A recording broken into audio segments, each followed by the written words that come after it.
Au cœur brûlant de la péninsule arabique, là où les dunes s'étendent à perte de vue et où l'horizon se confond avec le ciel embrasé, s'élevait une terre rude, marquée par la soif, la pauvreté et la division. Les vents du désert hurlaient comme des voix anciennes, et les caravanes, semblables à des files de fourmis dans l'immensité, traçaient leur chemin à travers le sable doré. Cette terre semblait endormie, figée dans un temps où les idoles régnaient et où l'âme humaine cherchait désespérément un sens. La Mecque, au milieu de ces étendues arides, battait comme un cœur vibrant. Ses marchés bruissaient du tumulte des négociations, des tissus venus de Syrie, des épices de l'Inde, de l'encens du Yémen et des perles de Bahreïn emplissèrent les étals. Mais derrière cette richesse apparente se cachait une réalité sombre. La société était fragmentée, dominée par la logique des tribus et des clans. L'honneur valait plus que la vie, et une querelle, née parfois d'une simple parole, pouvait embraser des générations entières. Les tribus se disputaient sans fin, les alliances se scellaient, puis se brisaient avec une facilité déconcertante. Le sang versé n'appelait qu'un autre sang. Les armes, toujours à portée de main, devenaient la réponse la plus simple à la moindre offense. Dans ce monde, la loi n'était pas celle de la justice universelle, mais celle du plus fort et du plus influent. La condition des femmes révélait encore plus la dureté de cette époque. Dans certaines familles, la naissance d'une fille était accueillie non pas avec joie, mais avec honte. Le sable du désert recelait des secrets atroces. Des petites filles enterrées vivantes, victimes de coutumes barbares, ensevelies sous un silence coupable. La dignité humaine semblait s'éteindre, et l'amour naturel d'une mère devait parfois se plier aux ordres impitoyables de la tribu. Et pourtant, dans cet océan d'obscurité, quelques flammes fragiles subsistaient. Les Hanifs, ces chercheurs de vérité, refusaient de se prosterner devant les idoles muettes. Leurs yeux s'élevaient vers le ciel, convaincus qu'un seul Dieu régnait au-dessus de la création. Leur voix était faible, marginalisée, souvent moquée, mais leur conviction demeurait intacte. C'était comme une lueur au loin, annonciatrice d'un bouleversement à venir. La Kaaba, au centre de la Mecque, trônait comme un témoin silencieux de cette contradiction. Jadis construite par Ibrahim et son fils Ismaël comme une maison dédiée à l'adoration du Dieu unique, elle était désormais entourée de plus de 300 idoles. Les pèlerins affluaient de toutes les régions pour accomplir des rites dévoyés, tourner autour des statues, offrir des sacrifices sanglants et chercher la faveur de divinités inexistantes. La maison de Dieu était profanée et les cœurs sincères se perdaient dans cette confusion. Mais l'Arabie n'était pas un monde isolé. Ces routes caravanières faisaient d'elle un carrefour entre la Perse, Byzance et l'Afrique. Les récits des prophètes passés, véhiculés par les communautés juives et chrétiennes, circulaient parmi quelques sages. On parlait d'un Dieu unique, d'un livre, d'un Messie attendu. Pourtant, ces échos restaient lointains, comme des murmures portés par le vent, incapables d'éteindre l'ardeur de l'idolâtrie. Dans ce désert spirituel, la soif de vérité grandissait. Des hommes et des femmes, fatigués des injustices, des guerres et des illusions des idoles, ressentaient au fond de leur cœur un vide impossible à combler. Ils attendaient, sans le savoir, un guide, une voix capable de réveiller leur âme et d'unifier cette terre déchirée. Puis vint l'année de l'éléphant, un événement extraordinaire, gravé à jamais dans la mémoire des Arabes. Un général puissant, Abraha, venu du Yémen, avait juré de détruire la Kaaba pour détourner les pèlerins vers son propre sanctuaire. Il marcha vers la Mecque à la tête d'une armée redoutable, accompagnée de gigantesques éléphants, bêtes jamais vues dans le désert. La peur se répandit comme une traînée de poudre. Comment un peuple désarmé pourrait-il résister à une telle force? Mais ce jour-là, le ciel intervint. Une nuée d'oiseaux minuscules apparut, planant au-dessus de l'armée. Chacun portait dans son bec de petites pierres brûlantes. Dans un tumulte effroyable, les oiseaux lâchèrent leurs projectiles sur les soldats d'Abraha. La terreur envahit leurs rangs, les éléphants s'affaissèrent, incapables d'avancer, et l'armée fut anéantie. Les Mécois, stupéfaits, comprirent que la Kaaba était protégée par une puissance divine. Cette même année, un enfant naquit dans la tribu des Kouraïch. Sa mère, Amina, le regarda avec tendresse et lui donna un nom qui résonnerait à travers les âges. Mohammed, le loué.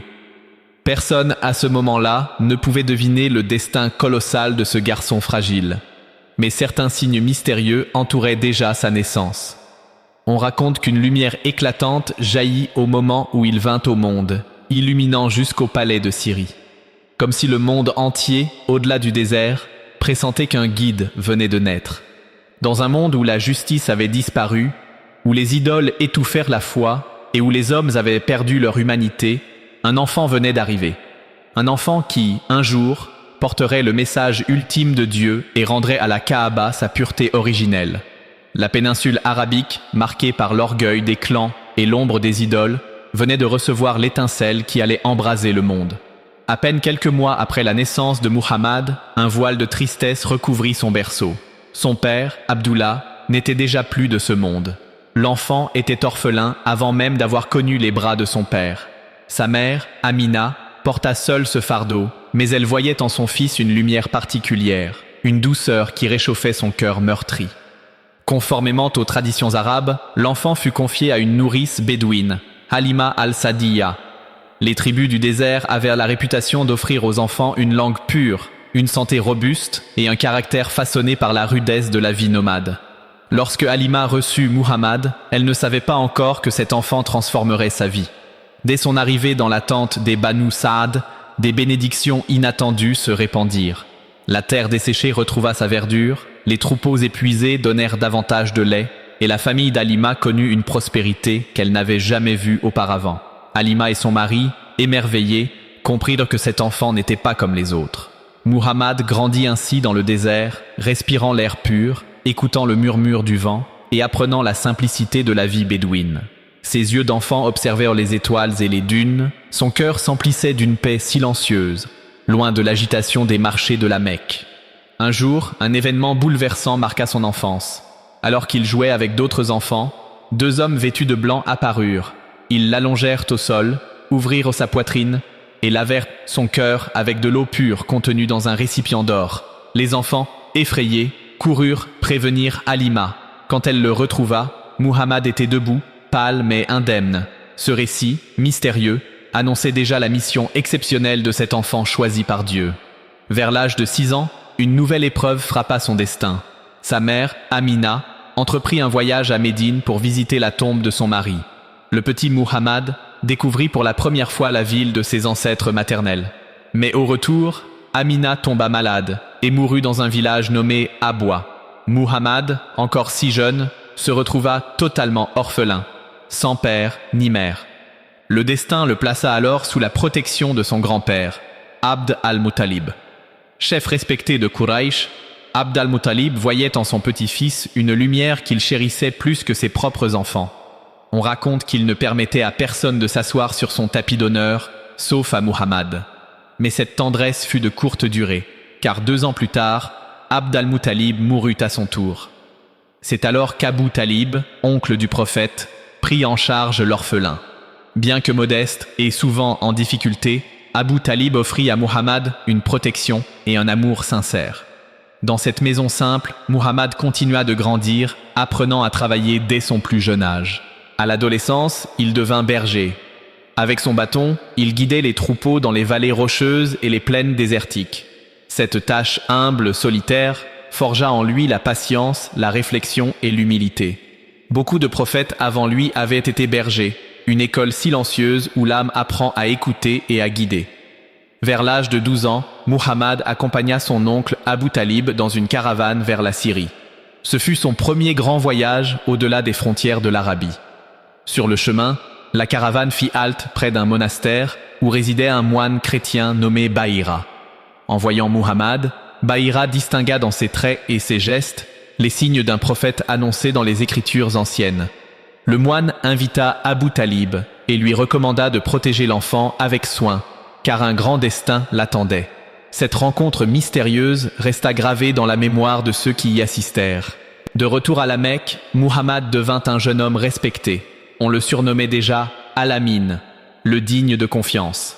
Dans une société où la trahison et le mensonge étaient fréquents, lui se distinguait par son honnêteté, sa droiture et sa bienveillance. Les habitants de la Mecque savaient que ses paroles étaient toujours vraies et que ses promesses n'étaient jamais trahies. Lorsqu'il atteignit la vingtaine, il participa à des caravanes commerciales. Ses talents de négociateur, alliés à sa sincérité, firent de lui un partenaire recherché. C'est ainsi qu'il attira l'attention d'une riche commerçante, Khadija, qui lui confia ses affaires.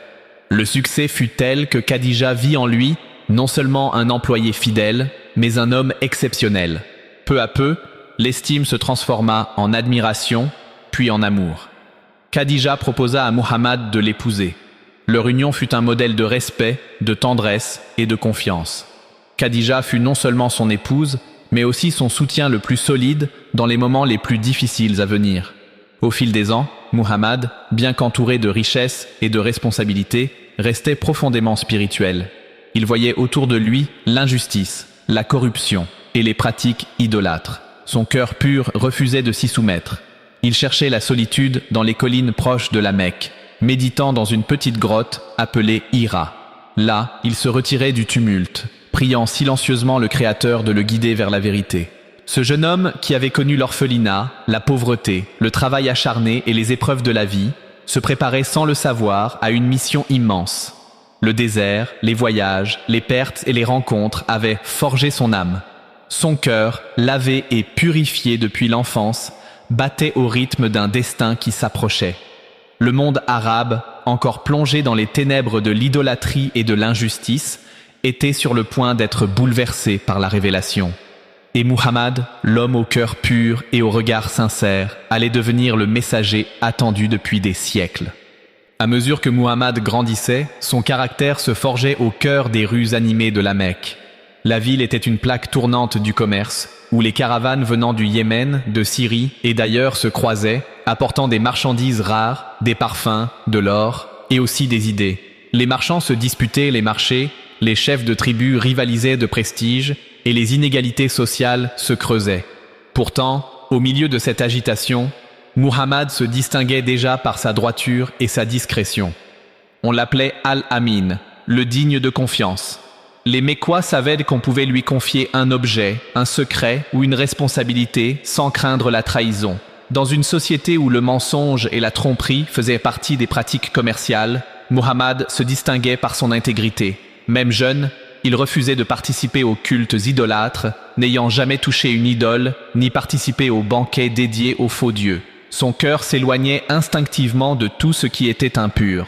À l'adolescence, comme beaucoup de jeunes de Quraïch, il fut initié au travail. D'abord, il gardait les troupeaux de moutons pour gagner quelques pièces. Ce métier humble qu'avaient exercé avant lui de nombreux prophètes lui apprit la patience, l'attention et la responsabilité. En observant les étoiles dans le ciel nocturne et en contemplant les plaines silencieuses, Muhammad développait une sensibilité profonde au monde qui l'entourait. À 20 ans, il commença à accompagner les caravanes commerciales de Quraïch. Les routes du commerce n'étaient pas seulement des chemins physiques, mais aussi des carrefours culturels. En Syrie, au Yémen, Muhammad vit les chrétiens, les juifs et les zoroastriens, tous pratiquant des croyances différentes. Il écoutait, observait, réfléchissait. Ces expériences élargirent sa vision du monde et renforcèrent à sa conviction qu'il devait exister une vérité plus pure, au-delà des idoles de pierre et des traditions aveugles. C'est aussi à cette époque qu'il participa à un pacte important, le Hilf al-Fudul, l'alliance des vertueux. Dans une société sans justice sociale, certains jeunes Mécois décidèrent de s'unir pour défendre les opprimés, rendre justice aux étrangers et protéger les faibles contre les abus des puissants. Muhammad participa à ce pacte avec enthousiasme et plus tard, devenu prophète, il affirma « J'ai assisté à un pacte dans la maison d'Abdullah ibn Judan qui m'est plus cher que les plus belles montures. Si on m'appelait à y participer encore aujourd'hui, je répondrais présent. » Ces événements montraient déjà que Muhammad était guidé par une soif de justice et une noblesse rare. C'est dans ce contexte qu'une rencontre allait changer sa vie. Une femme respectée de la Mecque, Khadija bint Khuwaylid, était une riche commerçante. Elle dirigeait ses affaires avec intelligence et cherchait un homme honnête pour conduire une caravane en Syrie.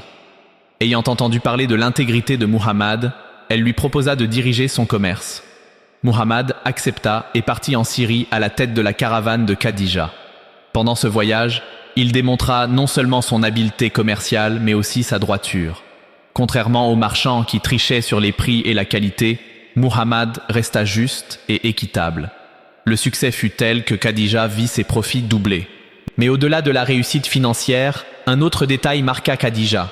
Elle avait envoyé un de ses serviteurs, Maïzara, pour observer Muhammad. Ce dernier raconta à son retour que Muhammad n'était pas comme les autres. Il ne levait jamais la voix, traitait ses compagnons avec respect, et il avait vu au-dessus de lui une ombre protectrice, comme si des nuées le suivaient pour le protéger du soleil brûlant. Intriguée et impressionnée, Khadija, qui était alors une veuve âgée d'environ 40 ans, sentit en elle un profond respect et une admiration sincère pour le jeune Muhammad, âgé de 25 ans. Son cœur se tourna vers lui, non pas seulement pour ses qualités physiques ou sociales, mais pour la pureté de son âme. Khadija confia son sentiment à une amie qui transmit à Muhammad l'idée du mariage. D'abord surpris par la proposition, lui, l'orphelin sans richesse, fut rassuré par son oncle Abu Talib, qui voyait dans ce mariage une union bénie. Le mariage fut célébré dans la simplicité, mais il fut un événement béni. Khadija offrit à Muhammad non seulement sa richesse, mais surtout son soutien inconditionnel. Elle devint son refuge, son allié, sa confidente. Ensemble, ils eurent plusieurs enfants. Qasim, qui mourut jeune, puis Zainab, Ruqayya, Kulthum, Fatima et Abdullah. La maison de Muhammad et Khadija rayonnait de paix et d'amour. Contrairement aux foyers arabes marqués par l'autorité brutale des hommes, leur mariage reposait sur le respect mutuel et la tendresse. Khadija reconnaissait en Muhammad un homme exceptionnel et lui trouvait en elle une source de réconfort et de force. Pendant cette période, Muhammad continua à travailler dans le commerce, mais son âme aspirait à quelque chose de plus grand. Souvent, il se retirait dans les montagnes autour de la Mecque, loin du bruit des marchés, pour méditer. La caverne de Hira, perchée sur le mont Nour, devint son refuge. Là, seul face au silence, il observait les étoiles, méditait sur la création et réfléchissait au sens de la vie. Son cœur se remplissait de compassion pour les pauvres, les esclaves et les orphelins. Il voyait les injustices de sa société et souffrait de ne pouvoir y mettre fin. Ses retraites spirituelles préparaient son âme à recevoir bientôt la plus grande mission de l'histoire. Mais avant que la révélation ne descende sur lui, il fallait qu'il connaisse la stabilité, la sécurité et l'amour inconditionnel qu'il trouva auprès de Khadija. Ainsi, dans la jeunesse de Muhammad, deux traits se révélèrent clairement, son intégrité dans les affaires humaines et son aspiration à la vérité divine.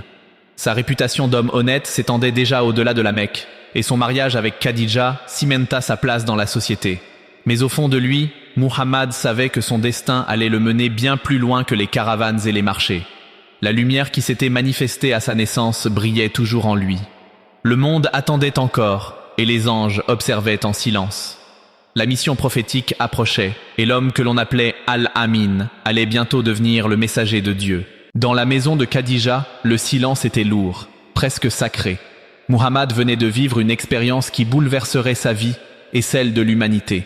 Ses mains tremblaient encore, son cœur battait avec force, et ses yeux portaient l'ombre de la crainte, mais aussi la lueur d'une vérité immense.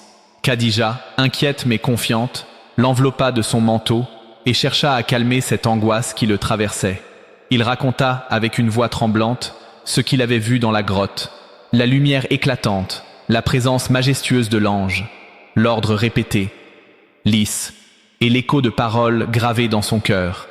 Lui, l'orphelin devenu marchand, illettré aux yeux des hommes, venait d'être choisi comme messager du Créateur. Ce poids était plus lourd que les montagnes, mais Khadija savait qu'il n'était pas laissé seul face à ce destin. Elle posa ses mains sur celles de son époux et dit avec conviction : « Jamais Dieu ne t'humiliera.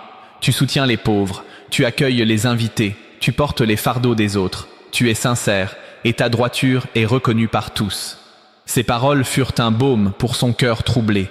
Pour confirmer son intuition, Khadija conduisit Muhammad chez son cousin Waraka ibn Naufal. Cet homme âgé, déjà affaibli par la cécité, connaissait les écritures anciennes. Lorsqu'il écouta attentivement le récit de Muhammad, ses yeux, bien que voilés, s'emplirent de larmes. Sa voix trembla. « C'est le même esprit qui est venu à Moïse. Tu es le prophète attendu par ce peuple. Mais sache que les tiens s'opposeront à toi. Ils t'insulteront, ils te chasseront, ils combattront ton message. Ah, si seulement je pouvais vivre assez longtemps pour être à tes côtés. » Ces mots confirmèrent la grandeur, mais aussi la lourdeur de la mission. Après ces premiers instants, une période de silence pesa. Les révélations semblèrent s'interrompre, plongeant le prophète dans une profonde inquiétude. Chaque jour, il levait les yeux vers le ciel. Chaque nuit, il repensait à cette voix. Parfois, la crainte l'envahissait. Avait-il été abandonné? Mais son cœur revenait toujours à la certitude que ce qu'il avait vu n'était ni un rêve ni une illusion. Puis, un soir, alors qu'il se recouvrait de son manteau, la voix résonna à nouveau. « Ô toi qui es enveloppé, lève-toi et avertis ton peuple. Purifie ton cœur et consacre-toi entièrement à ton Seigneur. » C'était le début officiel de la mission prophétique. Il commença discrètement, appelant ses proches. Khadija fut la première à croire. Ali, jeune cousin élevé sous son toit, accepta avec l'enthousiasme de la jeunesse. Abu Bakr, l'ami fidèle, homme respecté parmi les Quraysh, se joignit immédiatement à lui. Zaïd, son serviteur affranchi, suivit sans hésitation. Ils furent les premiers noyaux de la nouvelle communauté. Dans une petite maison discrète, celle de Dar al-Arqam, les croyants se réunissaient secrètement. Là, dans le silence des nuits, la voix du prophète récitait les premiers versets révélés. Chaque parole tombait sur leur cœur comme une pluie douce sur une terre assoiffée. Ils pleuraient, priaient et trouvaient une force nouvelle, bien plus puissante que la peur des hommes. Mais le temps du secret prit fin. Sur la colline de Safa, le prophète appela son peuple. Sa voix résonna. « Si je vous disais qu'une armée se cache derrière cette montagne, me croiriez-vous » Tous répondirent. « Oui, tu es le véridique, l'homme digne de confiance. » Alors il proclama. Je viens vous avertir d'un châtiment immense. Adorez un seul Dieu et abandonnez vos idoles. Un silence glacial suivit. Puis Abu Lahab, son oncle, éclata de colère. Périsses-tu? Est-ce pour cela que tu nous as convoqués? Dès lors, la rupture était ouverte. Les moqueries commencèrent. On le traitait de poète, de fou, d'ensorcelé. Pourtant, même ses adversaires reconnaissaient qu'aucune parole n'avait jamais ressemblé à celle du Coran. Beaucoup venaient à l'écouter en secret, touchés malgré eux par la beauté et la puissance des versets. Mais leur orgueil et leur attachement aux idoles les empêchèrent de céder. Alors les persécutions commencèrent. Les esclaves et les pauvres qui avaient embrassé l'islam furent les premières victimes. Bilal, esclave abyssin, fut allongé sur le sable brûlant, un rocher écrasant sa poitrine. Ses bourreaux exigeaient qu'il renie Dieu, mais il répétait inlassablement « Ahad, Ahad ». Dieu est un. Sa voix résonnait dans le désert comme un cri de liberté. Ammar, Yazir et sa mère Soumaïa subirent la torture. Soumaïa fut tuée sous les coups, devenant la première martyre de l'islam. Le prophète, impuissant devant ses souffrances, leur disait avec tristesse mais espoir, « Patience, ô famille de Yassir, votre rendez-vous est au paradis. » Chaque soir, il rentrait chez Khadija, épuisé par la lutte. Elle l'accueillait avec douceur, réconfort et foi inébranlable. Sa maison était un havre où le prophète retrouvait chaleur et courage. Elle n'était pas seulement son épouse, mais aussi son soutien le plus fort dans la mission. Malgré l'opposition, le message progressait. Abu Bakr, avec sa générosité, affranchissait des esclaves et attirait des hommes influents à l'islam. Ali montrait la force de la jeunesse engagée. Zaïd prouvait que la liberté intérieure est plus puissante que les chaînes. Chaque révélation renforçait leurs convictions. Le Coran appelait à la justice, à la miséricorde, à l'adoration du Dieu unique. Ces paroles touchaient les cœurs fatigués de l'injustice et de l'arrogance des Quraysh. Et ainsi, malgré les coups, malgré les humiliations, malgré la solitude apparente, la lumière de l'islam commençait à briller. Dans les ruelles de la Mecque, dans les cœurs des opprimés, dans les prières secrètes des croyants, une révolution spirituelle était en marche. Rien ne pourrait plus l'arrêter. La lumière de l'islam continuait de se propager malgré les vents contraires. Plus les Quraysh combattaient ce message, plus il gagnait en profondeur dans les cœurs des croyants. Mais la dureté des persécutions atteignit un niveau insupportable. Les hommes libres furent frappés, les esclaves torturés et les familles brisées. C'est alors que le prophète, guidé par la révélation, prit une décision qui marqua une nouvelle étape. Il conseilla à certains de ses compagnons d'émigrer vers une terre lointaine, un royaume gouverné par un roi chrétien juste, connu sous le nom de Négus en Abyssinie. Un petit groupe, comprenant hommes et femmes, quitta secrètement la Mecque. Ils traversèrent le désert et prirent la mer pour rejoindre cette terre étrangère. Leur cœur était rempli de crainte, mais aussi d'espérance. Ils furent accueillis par le Négus, un homme équitable qui refusait l'injustice. Les Quraïsh, inquiets de cette nouvelle communauté à l'étranger, envoyèrent des émissaires pour les ramener de force. Mais Ja'far ibn Abi Talib, cousin du prophète, parla avec une éloquence inspirée. Il décrivit la condition des Arabes avant l'islam, leur ignorance, leur idolâtrie, puis expliqua comment l'islam les avait transformés en des hommes sincères et droits. Il récita alors des versets du Coran qui évoquaient Jésus et Marie, et le cœur du roi en fut bouleversé. Des larmes coulèrent de ses yeux, et il déclara qu'il ne livrerait jamais ses croyants. Ainsi, l'Abyssinie devint le premier refuge des musulmans persécutés. Pendant ce temps, à la Mecque, la situation empirait. Le prophète continuait de prêcher, mais la haine des Quraïsh s'intensifia. Pour étouffer le message, ils imposèrent un boycott cruel. Le clan de Banu Hashim, auquel appartenait Muhammad, fut isolé dans une vallée étroite, connue sous le nom de Shib Abi Talib. Hommes, femmes et enfants furent privés de nourriture et de commerce. Pendant des mois, leurs cris de faim résonnaient dans les montagnes. Des feuilles et des herbes devinrent leur subsistance. Mais malgré cette épreuve, leur foi resta ferme, et personne n'abandonna le prophète. Après de longues années, ce boycott prit fin, mais des épreuves encore plus lourdes attendèrent le messager. Ce fut l'année de la tristesse. Khadija, son épouse bien-aimée, son soutien le plus fidèle, rendit l'âme. Sa maison perdit sa chaleur, et son cœur fut profondément meurtri. Peu après, Abu Talib, son oncle protecteur, mourut lui aussi. Sans cette double protection, le prophète devint plus vulnérable face aux Quraïsh. Ce fut une période de douleur immense, où il dut porter le fardeau de la mission presque seul. Cherchant un appui, il se rendit dans la ville de Taïf, espérant y trouver des cœurs ouverts. Mais les notables l'accueillirent avec mépris, et les enfants furent envoyés pour le chasser à coups de pierre. Son corps saigna, ses pieds furent couverts de blessures, et il se réfugia, épuisé, sous un arbre à l'extérieur de la ville. Là, il leva ses mains vers le ciel, et prononça une invocation d'une sincérité bouleversante, confiant à Dieu sa faiblesse, mais renouvelant sa confiance absolue. Cette scène resta gravée dans l'histoire comme l'une des plus poignantes de sa mission. Et c'est dans ces moments d'extrême douleur que Dieu lui offrit une consolation immense, le voyage nocturne, à l'Isra ou al-Miraj. Une nuit, l'ange vint le chercher, et il fut transporté miraculeusement de la Mecque à Jérusalem, puis élevé à travers les cieux. Là, il rencontra les prophètes qui l'avaient précédé, Abraham, Moïse, Jésus, et il conduisit la prière en leur présence, signe de son rang de sceau des prophètes. Plus haut encore, il fut rapproché de la présence divine et reçut, parmi les dons de cette nuit, l'obligation de la prière pour sa communauté. Ce voyage fut une source de réconfort immense et une affirmation que, malgré les rejets des hommes, son Seigneur ne l'abandonnait jamais. À son retour, il raconta cette expérience miraculeuse. Beaucoup se moquèrent, incapables de croire. Mais Abou Bakr, fidèle compagnon, répondit avec une certitude absolue. S'il l'a dit, alors c'est la vérité.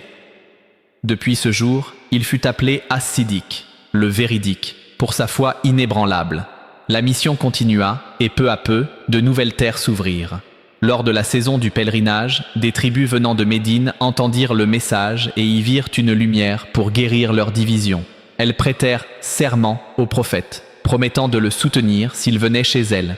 Ces alliances secrètes préparèrent l'un des tournants majeurs de l'histoire islamique, l'hégire. Mais avant ce départ, la Mecque devint encore plus dangereuse. Les Quraïsh complotèrent pour assassiner Mohammed. Dans la nuit où ils encerclèrent sa maison, Ali, son jeune cousin, prit courageusement sa place dans le lit, risquant sa vie pour protéger le messager. Quant au prophète, il sortit discrètement, récitant des versets de protection, et passa au travers de ses ennemis sans être vu. C'était le début d'un exil béni. Accompagné d'Abou Bakr, il quitta sa ville natale avec le cœur serré. En regardant une dernière fois la Mecque, il dit avec émotion « Tu es la terre la plus aimée de Dieu et la plus aimée de mon cœur. Si ton peuple ne m'avait pas chassé, je ne t'aurais jamais quitté. » Ces mots portaient toute la douleur de l'exil, mais aussi la certitude que la mission allait franchir une nouvelle étape décisive. Dans la grotte de Taour, où ils s'étaient réfugiés pour échapper à leurs poursuivants, Abou Bakr tremblait d'inquiétude. Les Quraïsh étaient si proches que leurs pas résonnaient à l'entrée de la grotte. Mais le prophète lui dit avec sérénité « N'aie pas peur, Dieu est avec nous. » Et en effet, une toile d'araignée et un nid d'oiseaux furent créés par la volonté divine à l'entrée de la grotte, donnant l'illusion qu'elle n'avait pas été visitée depuis longtemps. Les ennemis repartirent, incapables de voir ce qui était juste sous leurs yeux. Ainsi, le prophète entama le voyage vers Médine, une migration qui allait transformer non seulement sa vie, mais aussi l'histoire du monde. Lorsque le prophète et ses compagnons atteignirent enfin Médine, la ville l'accueillit comme un souffle de vie. Les habitants, qu'on appelait les Ansar, les aidants, l'avaient attendu avec impatience. Hommes, femmes et enfants se rassemblèrent dans les rues, chantant avec joie. Le clair de lune s'est levé sur nous. Pour eux, l'arrivée de Muhammad n'était pas seulement celle d'un homme, mais celle d'un guide, d'un chef spirituel, et d'une lumière venue changer leur destin. Médine, autrefois connue sous le nom de Yathrib, était une cité marquée par les divisions tribales. Deux grandes tribus, AWS et Khazraj, vivaient dans des querelles anciennes. Mais l'islam offrit un lien nouveau, une fraternité qui dépassait les rancunes. Le prophète unit les cœurs par un pacte d'alliance. Les émigrés de la Mecque, appelés les Muhajiroun, et les habitants de Médine, les Ansar, devinrent frères. Certains partagèrent leurs maisons, d'autres leur nourriture, et la pauvreté des uns fut allégée par la générosité des autres. La première action du prophète fut de bâtir une mosquée, simple mais solide, qui devint le centre de la vie musulmane. Ses murs en briques de terre, son toit en branches de palmier, et son sol de sable en faisaient un lieu humble, mais empli de spiritualité. C'était non seulement un lieu de prière, mais aussi une école, un tribunal, et le cœur battant de la nouvelle communauté. Chaque pierre posée représentait l'union, et chaque prière récitée cimentait leur fraternité. Afin d'établir l'ordre et la paix, le prophète rédigea un pacte connu comme la Constitution de Médine. Ce document établissait les droits et les devoirs de chaque groupe vivant dans la cité, qu'il s'agisse des musulmans, des juifs ou des autres tribus. Pour la première fois, un système social juste, fondé sur l'égalité et la protection mutuelle, voyait le jour. Chacun avait la liberté de pratiquer sa religion, mais tous devaient en s'unir pour défendre la cité contre l'injustice. Pourtant, les Quraïsh n'abandonnèrent pas leur hostilité. Ils craignaient que l'islam ne s'étende encore. Très vite, les tensions conduisirent à des affrontements. La première grande bataille fut celle de Badr. Les musulmans, peu nombreux et faiblement armés, faisaient de face à une armée bien équipée, mais leur foi était inébranlable. Le prophète passa la nuit en prière, levant ses mains vers le ciel et suppliant « Ô Seigneur, si ce groupe périt, il n'y aura plus personne pour te servir sur cette terre. » Au matin, par la grâce divine, les musulmans remportèrent une victoire éclatante. Cette victoire fut un signe clair que Dieu soutenait son messager. Cependant, la victoire n'effaça pas les épreuves. L'année suivante, la bataille de Uhud apporta douleur et perte. Malgré les instructions du prophète, certains archers quittèrent leur position, croyant la victoire acquise. Les Quraïsh profitèrent de cette erreur et les musulmans furent durement frappés. Le prophète lui-même fut blessé, son visage couvert de sang. Ce jour-là, la communauté comprit que la discipline et l'obéissance étaient essentielles et que la foi devait rester ferme dans la victoire comme dans la défaite. Les années suivantes virent d'autres défis, notamment la bataille du Fossé. Quand les Quraïsh et leurs alliés vinrent assiéger Médine avec une immense armée, les musulmans creusèrent un fossé autour de la ville, suivant l'idée de Salman le Perse. Ce fossé, inconnu des Arabes, empêcha l'ennemi d'entrer. Pendant des semaines glaciales, les musulmans résistèrent avec patience. Enfin, une tempête soudaine dispersa l'armée ennemie et Médine fut sauvée sans combat direct. Mais au-delà des batailles, le prophète enseignait à ses compagnons les valeurs de miséricorde, de pardon et de patience. Il montrait par son comportement comment traiter les voisins, comment respecter les droits des femmes, comment éduquer les enfants et comment faire preuve de justice dans le commerce. Sa vie quotidienne devenait un exemple vivant, plus puissant que n'importe quel discours. Un autre moment décisif fut le traité de Hudaybiyah. Lorsque le prophète et ses compagnons voulurent se rendre à la Mecque pour accomplir la Umrah, les Quraïsh leur bloquèrent l'accès. Après de longues négociations, un traité de paix fut signé. Bien que les conditions semblaient désavantageuses pour les musulmans, le prophète accepta, car il voyait plus loin. Ce traité donna aux musulmans la possibilité de prêcher librement, et en quelques années, de nombreuses tribus embrassèrent l'islam. Ce fut une victoire silencieuse, mais immense. Et bientôt, l'heure de la revanche arriva. Lorsque les Quraïsh violèrent le traité, le prophète prépara une armée de 10 000 hommes. Ils marchèrent vers la Mecque, mais sans bataille sanglante. La conquête fut pacifique. Le prophète entra dans la ville qu'il avait rejetée et persécutée, la tête inclinée par humilité. Il proclama « Allez, vous êtes libres ». Aucun désir de vengeance, seulement le pardon. La Kaaba fut purifiée des idoles et l'unicité de Dieu fut restaurée. Les années qui suivirent consolidèrent l'unité des musulmans. Les délégations affluaient de toutes les régions d'Arabie pour embrasser l'islam. La mission du prophète touchait à son accomplissement. Il avait transformé une société divisée et violente en une communauté unie par la foi et la justice. Dans son dernier pèlerinage, connu comme le pèlerinage d'adieu, il rassembla des milliers de croyants sur le mont Arafat. Il prononça un sermon d'une grandeur intemporelle. Il rappela la dignité de chaque être humain, l'égalité entre les races et les peuples, les droits des femmes et l'importance de s'attacher fermement au Coran et à sa Sunna. Ces paroles résonnèrent comme un testament éternel pour l'humanité. Peu après, une révélation descendit. Aujourd'hui, j'ai parachevé pour vous votre religion et accompli sur vous mon bienfait, et j'agrée l'islam comme votre religion. Peu de temps après, le prophète tomba malade. Les jours passaient et sa faiblesse augmentait. Un matin, il sortit malgré sa fatigue pour diriger la prière. Mais voyant Abou Bakr mener les fidèles, il laissa son compagnon continuer. Ce fut un signe clair de la succession future. Le 12 Rabi al-Awwal, il rendit son âme à son Seigneur, laissant derrière lui une Oumma orpheline, mais guidée par son exemple et ses enseignements. Son départ fut un choc immense. Certains refusèrent d'y croire, mais Abou Bakr rappela avec fermeté « Quiconque adorait Muhammad, qu'il sache que Muhammad est mort. Mais quiconque adorait Dieu, qu'il sache que Dieu est vivant et ne meurt jamais. » Ces mots apaisèrent les cœurs et réaffirmèrent de la mission. L'islam devait continuer, car ce message n'était pas lié à un homme, mais au Créateur de l'univers. Ainsi s'acheva la vie du prophète, mais son héritage continue de guider des millions d'âmes jusqu'à aujourd'hui. Sa lumière ne s'est jamais éteinte et son message reste universel. Adorer un Dieu unique, vivre dans la justice et la paix, et marcher dans la miséricorde.